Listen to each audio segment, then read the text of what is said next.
In this video, we're taking an honest look at TeleportHQ, an AI-assisted, low-code platform for building websites and front-end interfaces, and while it's fast and flexible, it's important to understand where it shines and where it may fall short.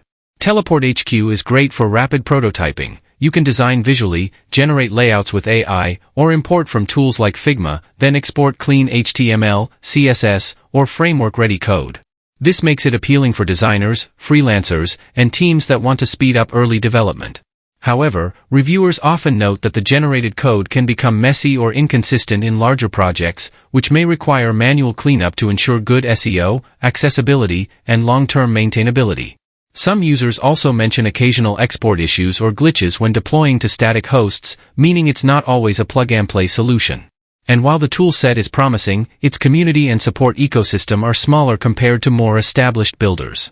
Overall, TeleportHQ is a strong choice for fast visual creation and early-stage builds, but complex or production-ready projects may demand extra technical work. Stick around and subscribe for more honest tech reviews.